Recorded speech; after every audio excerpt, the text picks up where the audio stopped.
First page. ഈ first പേജിൽ നിന്ന് കുറച്ച് നോക്കിയാൽ ഇങ്ങനെ ഫോട്ടോ കാണും.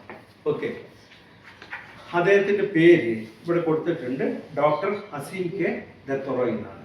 ബേസിക്കലി ഇയാളൊരു ഇന്ത്യക്കാരനാണ്. എങ്കിലും പഠനാവശ്യവുമായിട്ട് അമേരിക്കയിൽ പോയിട്ട് ഇന്ന് നോർവേ എന്ന് പറയുന്ന രാജ്യത്ത് അവിടെ ഓസ്ലോ എന്ന് പറയുന്ന യൂണിവേഴ്സിറ്റിയിൽ MBBS MD ഡോക്ടറാണ് ഡോക്ടർ അസീം കെ ദത്തോറോയ്.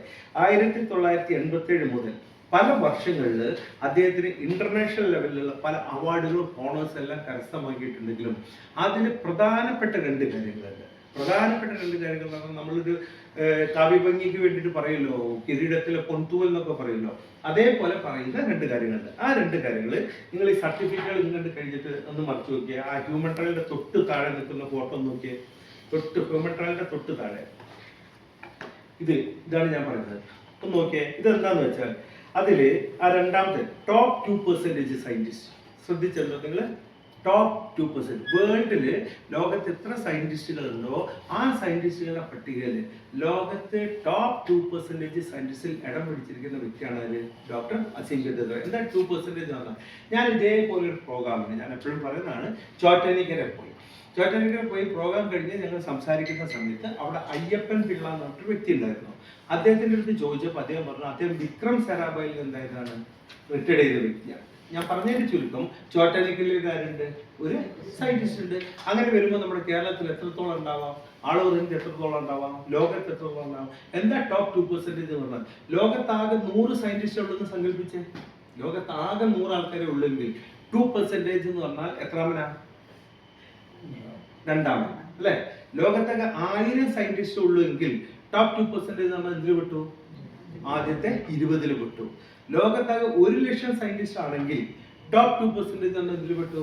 ആദ്യത്തെ 2000 വിട്ടു. തമിഴ് ഒരു ഇന്ത്യയിൽ ഏതെങ്കിലും ഒരു ഹൈസ്കൂൾ സ്റ്റാൻഡേർഡോ അല്ലെങ്കിൽ ഒരു കോളേജിലോ പഠിക്കുന്ന കുട്ടികളുടെ അടുത്ത് വന്നിട്ട് നിങ്ങളൊരു സയന്റിസ്റ്റിന്റെ പേര് പറയുന്നു പറഞ്ഞാൽ ഒരു പക്ഷേ മഹാഭൂരിപക്ഷം കുട്ടികളും ആദ്യം പറയുന്ന സയന്റിസ്റ്റിന്റെ പേര് അതായിരിക്കും. മാഡത്തിന്റെ പേരിൽ വരുന്ന ആദ്യത്തെ ഒരു പേരെന്ന് പറഞ്ഞാൽ ഏതെങ്കിലും ഒരു സയന്റിസ്റ്റിന്റെ പേര് ആരും അറിയില്ല. ഒരു പക്ഷേ APJ അബ്ദുൽ കലാം കേട്ടിട്ടുണ്ടല്ലോ അല്ലെ? ഞാൻ പറഞ്ഞപ്പോൾ പെട്ടെന്ന് ഓർമ്മയായി. ഓക്കെ, ഒരു പക്ഷേ കുട്ടികൾ എന്തായിരിക്കും അദ്ദേഹത്തിന് ആ APJ അബ്ദുൽ കലാം പോലും ലോക സയന്റിസ്റ്റുകളുടെ പട്ടികയിൽ എന്തിൽ വന്നിട്ടില്ല? ടോപ്പ് 2% വന്നിട്ടില്ല. ആ ലെവലിലാണ് നമ്മുടെ ഡോക്ടർ അസീം കെ ദത്തോറോയ് എന്ന് പറയുന്ന വ്യക്തി. ഇനി ഇതിന്റെ തൊട്ട് താഴെ റിപ്പോർട്ട് ഉണ്ട്. ഇതെന്താ സംഭവം എന്ന് വെച്ചാൽ, ഇദ്ദേഹം നോബൽ പ്രൈസ്, ലോകത്തെ ഏറ്റവും പ്രസ്റ്റീജിയസ് ആയിട്ടുള്ള അവാർഡ് ഏതാ? Nobel prize. ആ നോബൽ പ്രൈസിന്റെ ജൂറി മെമ്പർമാരിലൊരു വ്യക്തിയാണ് ആര്? Doctor Asim K Duttaroy. എന്താ നോബലിന്റെ ജൂറി എന്ന് പറഞ്ഞാൽ, നോബൽ പലതിനും കൊടുക്കാറുണ്ട് നോബൽ പ്രൈസ്. ഇപ്പോൾ സംഗീതത്തിന് കൊടുക്കാറുണ്ട്, ഫിസിക്സിന് കൊടുക്കാറുണ്ട്, സമാധാനത്തിന് കൊടുക്കാറുണ്ട്, അങ്ങനെ പലതിനും കൊടുക്കാറുണ്ട്.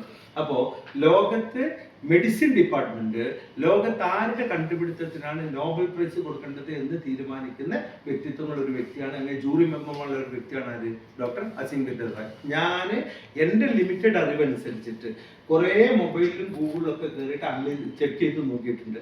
അസീം കെ ദത്തോറോയ് അല്ലാതെ വേറെ ഇന്ത്യക്കാരൻ നോബൽ ജൂറിയിലേക്ക് വന്നിട്ടുണ്ടോ? എൻ്റെ അറിവിൽ കണ്ടിട്ടില്ല. മനസ്സിലായല്ലോ? എൻ്റെ അറിവനുസരിച്ച് ദ ഫസ്റ്റ് ഇന്ത്യനാണ്, ഒരേ ഒരു ഇന്ത്യനാണ് ഇതിൽ വന്നിരിക്കുന്നത്, നോബൽ ജൂറിയിൽ വന്നിരിക്കുന്നത്. അതുകൊണ്ടാണ് ഈ രണ്ട് കാര്യങ്ങൾ ഞാൻ നമ്മുടെ അദ്ദേഹത്തിന്റെ കിരീടത്തിലെ ഒരു പൊൻതൂവൽ എന്നുള്ള രൂപത്തിൽ എന്ത് ചെയ്യാൻ പറഞ്ഞത്, എടുത്തു പറഞ്ഞത്. മനസ്സിലായോ? അപ്പോ ആരാണ് ഈ അസീം കെ ദത്തോറോയ് എന്നുള്ളതിനെ സംബന്ധിച്ച് ഞാനൊരു വിവരം തന്നു. എന്താണ് അസീം കെ ദത്തോറോയ്ക്ക് നമ്മുടെ കമ്പനിയുമായിട്ടുള്ള ബന്ധം? നമ്മുടെ കമ്പനിയുമായിട്ടുള്ള ബന്ധം ആ ചട്ടയുടെ ബാക്ക് പേജ്, ഫസ്റ്റ് പേജ്, ചട്ടയുടെ തൊട്ട് ബാക്ക് ഇത് എടുത്തു കഴിഞ്ഞാൽ ഇതിൽ ഏറ്റവും താഴെ നമ്മുടെ കമ്പനിയുടെ പേരെന്താ മുകളിൽ കൊടുത്തിട്ടുണ്ട്, യാൻ ലാബ് ഇന്റർനാഷണൽ പ്രൈവറ്റ് ലിമിറ്റഡ്. ആ company started November 2023. Okay, 2023 start ചെയ്തതാണ് ഇത് യാൻ ലാബ്. അപ്പോൾ ഏകദേശം 2 വർഷം 1 മാസമായിട്ടുള്ള അല്ലെങ്കിൽ 3 മാസമായിട്ടുള്ള എന്ത് തുടങ്ങിയിട്ട് യാൻ ലാബ് തുടങ്ങിയിട്ട്. ഈ ചട്ടയുടെ തൊട്ട് ബാക്ക് ഒന്ന് നോക്കൂ. ഇതിൽ യാൻ ലാബ് എന്ന് പറഞ്ഞ പ്രസ്ഥാനം തുടങ്ങിയത് എന്നാ 2023 നവംബറിലാണ്. എന്നാൽ ഇതിന്റെ തൊട്ട് താഴെ നോക്കൂ, ജെൻമെൻ ഫാർമക്കോൺ എന്ന് പറഞ്ഞിട്ട് പ്രൈവറ്റ് ലിമിറ്റഡ് എന്ന് പറഞ്ഞിട്ട് ഫേമിന്റെ ഡീറ്റെയിൽസ് കാണാം. ഇത് കൽക്കത്ത ആസ്ഥാനമായിട്ട് 2015 തുടങ്ങിയിട്ടുള്ള പ്രസ്ഥാനമാണ് ഇത് ജെൻമെൻ ഫാർമക്കോൺ.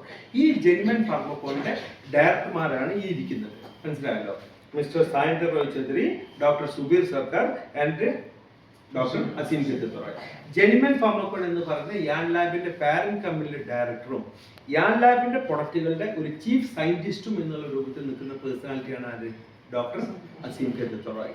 ഈ വ്യക്തികളിൽ ആദ്യം കാണുന്ന ഫോട്ടോയിൽ കാണുന്ന സായിന്ദർ റോയ് ചൗധരി ആൻഡ് സുബീർ സർക്കാർ എന്ന് പറഞ്ഞ രണ്ട് വ്യക്തികൾ തന്നിട്ട് തുടങ്ങിയിരിക്കുന്ന ഒരു മാർക്കറ്റിംഗ് ഫേമാണ് ഇത് യാർഡ് ലാബ്സ് എന്ന് പറഞ്ഞ പ്രസ്ഥാനം. ക്ലിയർ ആയല്ലോ? ഓക്കെ. അപ്പോൾ ഞാനിപ്പോൾ ഇവിടെ സംസാരിച്ച് വിരൽ ചൂണ്ടിയത് ഏകദേശം യാർഡ് ലാബ് എന്ന് പറയുന്ന കമ്പനിയുടെ ഒരു പ്രൊഫൈലും എന്താണ് യാർഡ് ലാബിന്റെ പ്രൊഡക്റ്റുകൾക്കുള്ള പ്രത്യേകതയും എന്നുള്ളതിനെ സംബന്ധിച്ച് ഒരു ചെറിയൊരു ബ്രീഫിംഗ് ആണ് ഞാൻ തന്നത്. ഓക്കെ.